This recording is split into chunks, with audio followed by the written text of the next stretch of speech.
आज हम पाठ 11 अविकारी शब्द पढ़ेंगे। ग्रामर में, व्याकरण में आज हम अविकारी शब्द पढ़ेंगे। काल हमारा कंप्लीट हो गया है ना। ये नया चैप्टर आज मैं शुरू कर रही हूँ। अविकारी शब्द। अविकारी शब्द क्या होते हैं?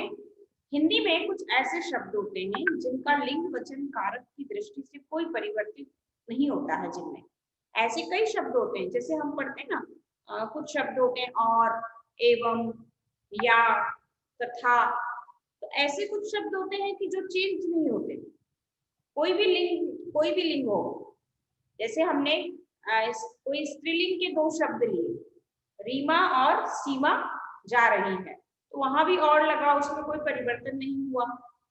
अब हमने पुल्लिंग के दो शब्द लिए, राम और मोहन जा रहे हैं, वहां पर भी और लगा, उसमें भी कोई परिवर्तन नहीं हुआ। तो ऐसे बहुत सारे शब्द हिंदी में होते हैं जिनमें लिंग वचन और कारक की दृष्टि से कोई परिवर्तन नहीं होता है। कोई भी लिंग हो उसी रूप में वो प्रयोग में लिए जाएंगे, कोई भी वचन हो वो उसी रूप में प्रयोग में लिए जाएंगे, कोई भी कारक हो वो उसी रूप में उसमें कोई भी काल हो वो उसी रूप में प्रयोग में लिए जाएंगे। तो हिंदी के कुछ ऐसे शब्द होते हैं जिन शब्दों में वचन, लिंग और काल के कारण कोई परिवर्तन नहीं होता है, उन्हें अविकारी शब्द या अव्यय शब्द कहते हैं। क्या डेफिनेशन होगी इसकी?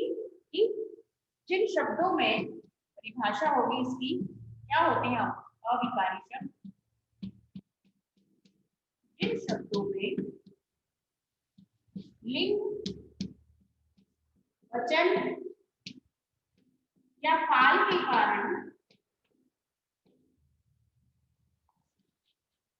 कारण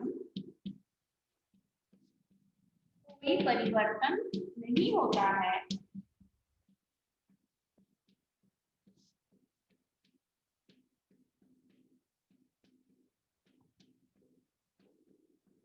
उन्हें अविकारी या अव्यय शब्द कहते हैं। अविकारी शब्द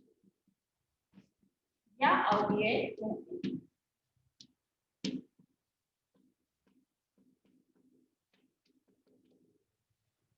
जैसा नाम से भी हम जान सकते हैं, है ना। नाम से हम कैसे इसकी परिभाषा को जान सकते हैं? देखिए,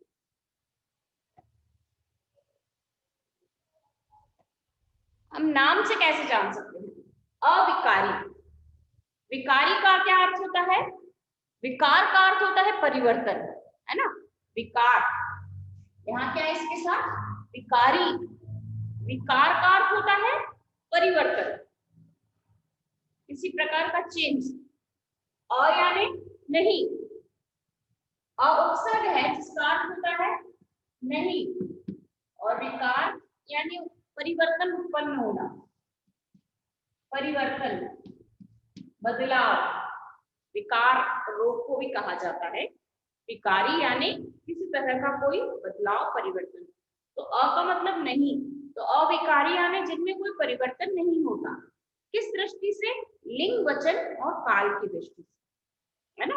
अविकारी यानी जिनमें परिवर्तन नहीं होता। कौन सी दृष्टि से परिवर्तन नहीं होता है? लिंग की दृष्टि से, वचन की दृष्टि से, काल की दृष्टि से कोई परिवर्तन नहीं होता, वो होते हैं अविकारी शब्द। और इन्हें अव्यय भी कहा जाता है। इन्हें क्या कहते हैं? अव्यय भी कहा जाता है। तो हिंदी में कई ऐसे शब्द होते हैं, तो आज हम उन्हीं शब्दों के बारे में पढ़ेंगे कि कौन कौन से शब्द होते हैं ऐसे जिनका कोई परिवर्तन ही नहीं होता है। चाहे लिंग बदलो या वचन बदलो या काल बदलो, उनमें कोई परिवर्तन नहीं होता। ऐसे कौन कौन से शब्द होते हैं, उन्हीं शब्दों के बारे में हम इस लेसन में पढ़ेंगे कि अविकारी शब्द कौन कौन से होते हैं। तो अविकारी की डेफिनेशन आपको समझ में आई कि अविकारी इसके शब्द से भी स्पष्ट है कि अविकारी यानी अ का अ उपसर्ग है जिसका अर्थ होता है नहीं, और विकारी यानी परिवर्तन, किसी तरह का कोई चेंज, बदलाव, है ना, तो नहीं होता है। ऐसे शब्द जिनमें कोई परिवर्तन नहीं होता है, किस दृष्टि से नहीं होता है? लिंग, वचन और कारक की दृष्टि से या काल की दृष्टि से कोई परिवर्तन जिसमें नहीं होता है, वो अविकारी या अव्यय शब्द कहलाते हैं। है ना, ये अविकारी शब्द होते हैं, इन्हें अव्यय भी कहा जाता है। तो कौन कौन से ऐसे शब्द होते हैं हिंदी में, हम देखते हैं। अविकारी शब्द 4 प्रकार के होते हैं, ये परिभाषा इसकी हो गई।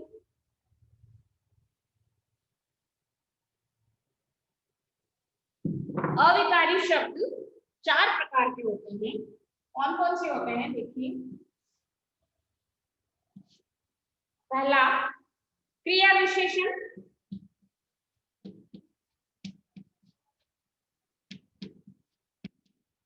पहला प्रकार क्रिया विशेषण। दूसरा संबंध बोधक,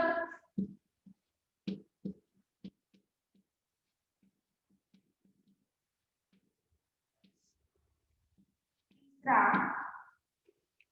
समुच्चय बोधक,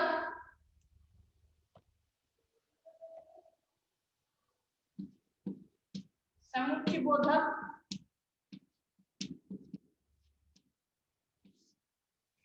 चौथा विस्मयादि बोधक।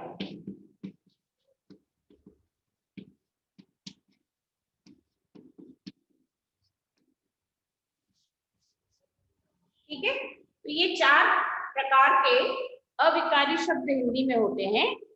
कौन कौन से होते हैं। पहला क्रिया विशेषण, दूसरा संबंध बोधक, तीसरा समुच्चय बोधक, चौथा विस्मयादि बोधक। ठीक है, इतने शब्द जो होते हैं हिंदी में जिनका प्रयोग हम करते हैं बोलचाल की भाषा में, लिखने में, बोलने में, उन शब्दों का लिंग वचन काल की दृष्टि से कोई परिवर्तन नहीं होता है। ऐसे कई ऐसे शब्द होते हैं, क्रिया विशेषण के शब्द, संबंध बोधक के शब्द, समुच्चय बोधक के शब्द और विस्मयादि बोधक के शब्द। ये शब्द अविकारी शब्द होते हैं। तो हिंदी में 4 प्रकार के अविकारी शब्द होते हैं, क्रिया विशेषण, संबंध बोधक, समुच्चय बोधक और विस्मयादि बोधक। एक एक के बारे में हम पढ़ेंगे। ठीक है, ये तो हो गए इसके प्रकार। परिभाषा और प्रकार दोनों ही मैंने आपको बताया। परिभाषा आपको बताई कि जिन शब्दों में वचन, लिंग और काल की दृष्टि से काल के कारण कोई परिवर्तन नहीं होता है उन्हें अविकारी या अव्यय शब्द कहा जाता है। अव्यय शब्द 4 प्रकार के होते हैं, क्रिया विशेषण, संबंध बोधक, समुच्चय बोधक और विस्मयादि बोधक। ठीक है, ये 4। सबसे पहले हम पढ़ेंगे क्रिया विशेषण के बारे में। क्रिया विशेषण क्या होते हैं।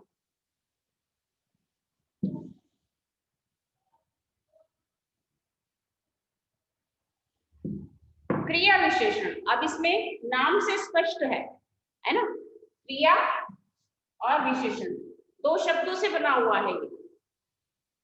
इसको हम 2 भागों में बांट लें तो एक शब्द क्या निकला, क्रिया, और एक विशेषण। तो ऐसे शब्द जो क्रिया की रीति, ढंग, तरीका, स्थान, समय या परिमाण की विशेषता बताते हैं वे क्रिया विशेषण। या हम संक्षेप में कहें, ऐसे शब्द जो क्रिया की विशेषता बताते हैं, है ना, ऐसे शब्द जो क्रिया की विशेषता बताते हैं। विशेषण क्या होते हैं, संज्ञा और सर्वनाम की विशेषता बताने वाले शब्द विशेषण कहलाते हैं। होता है ना, क्रिया यानी किसी काम का करना या होना क्रिया कहलाता है। तो यहाँ क्रिया विशेषण की परिभाषा होगी ऐसे शब्द जो क्रिया की विशेषता बताते हैं। ये मैंने आपको शॉर्ट में बता रही हूँ कि नाम के आधार पर हम इसकी परिभाषा भी लिख सकते हैं कि ऐसे शब्द जो क्रिया की विशेषता बताते हैं। 2 शब्द है ना, यहाँ क्रिया है और विशेषण है।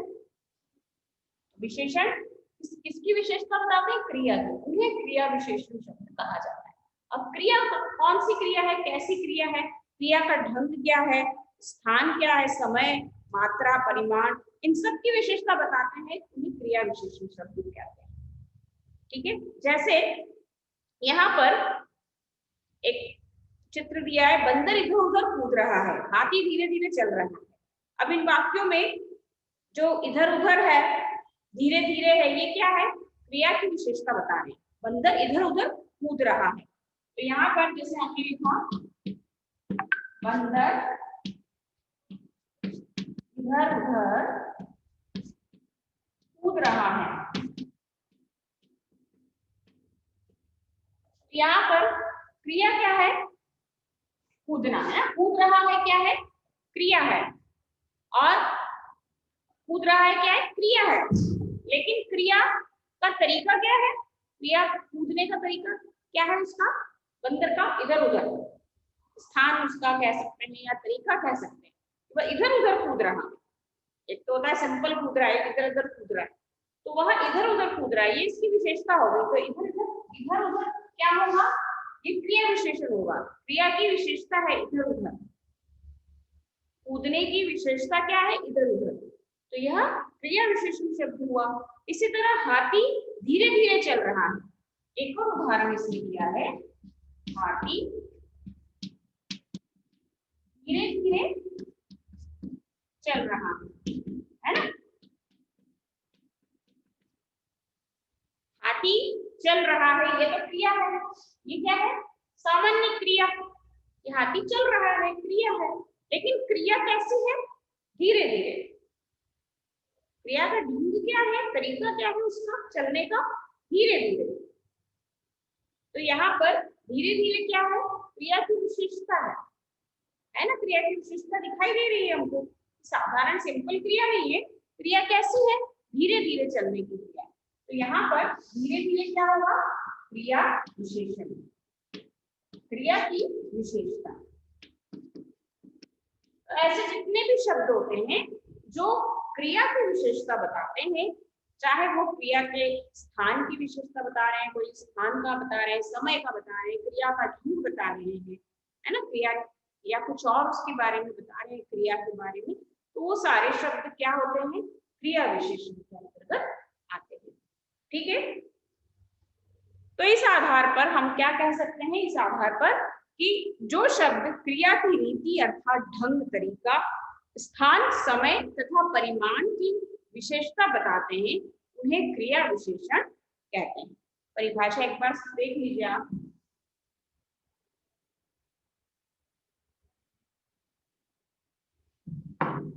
जो शब्द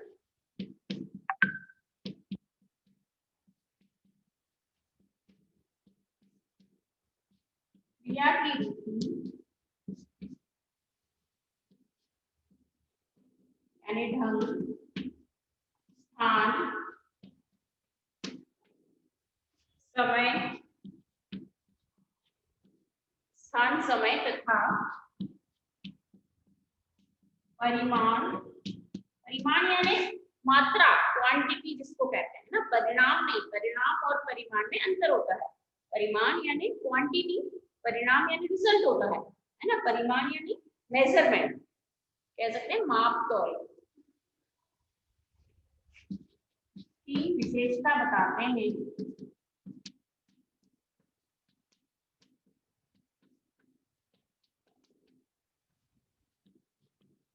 उन्हें क्रिया विशेषण कहते हैं।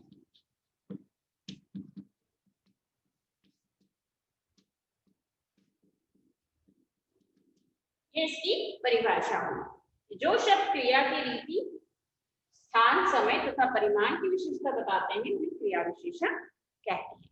उदाहरण हमने देखा, बंदर इधर उधर कूद रहा है, हाथी धीरे धीरे चल रहा है, क्रिया की विशेषता वहां पर बताई गई है, इसलिए क्रिया विशेषण। तो ऐसे जितने भी शब्द होते हैं जो क्रिया की विशेषता हमें बताते हैं, वे क्रिया विशेषण के अंतर्गत आते हैं। क्रिया अलग होता है ना, जैसे हमने क्रिया और क्रिया विशेषण में अंतर स्पष्ट रखना। क्रिया अलग होती है, क्रिया विशेषण अलग होता है, दोनों में अंतर अलग अलग होता है। जैसे हमने हाथी धीरे धीरे चल रहा है, हमने सेंटेंस लिखा था ना मैंने, उसमें क्रिया अलग है और क्रिया विशेषण अलग है। हाथी धीरे धीरे चल रहा है, ये सेंटेंस दोबारा लिख रही हूँ, देखो। अब इसमें ये इसमें लिखा है कि क्रिया और क्रिया विशेषण में अंतर आपको पता चले। यहाँ क्रिया क्या है, चल रहा है, ये क्रिया है, लेकिन धीरे धीरे क्या है, क्रिया विशेषण है, क्रिया की विशेषता है ना। तो ये दोनों में अंतर आपको पता होना चाहिए। ये क्रिया नहीं है, धीरे धीरे क्रिया नहीं है, धीरे धीरे क्रिया विशेषण है। क्रिया क्या है, चल रहा। ठीक है, तो क्रिया और क्रिया विशेषण में आपको अंतर स्पष्ट होना चाहिए। ये नहीं कि आप इसको भी क्रिया लिख दो, ये क्रिया की विशेषता है और ये क्रिया। ठीक है, तो ये क्रिया विशेषण।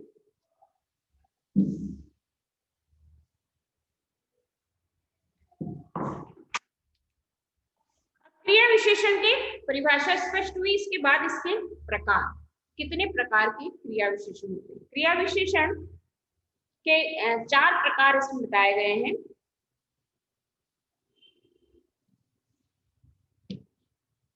पहला रीतिवाचक,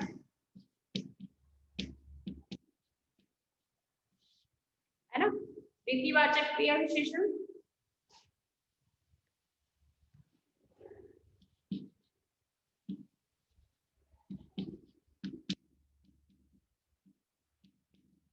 ये तो मेरे नाम से ही जल्दी याद हो जाना चाहिए तुमको, रीतिवाचक पहला क्रिया विशेषण, तो भूलना मत, मेरा नाम भी यहाँ पर है ना।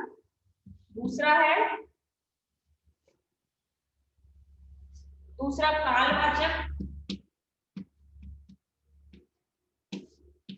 तीसरा स्थानवाचक, और चौथा परिमाणवाचक।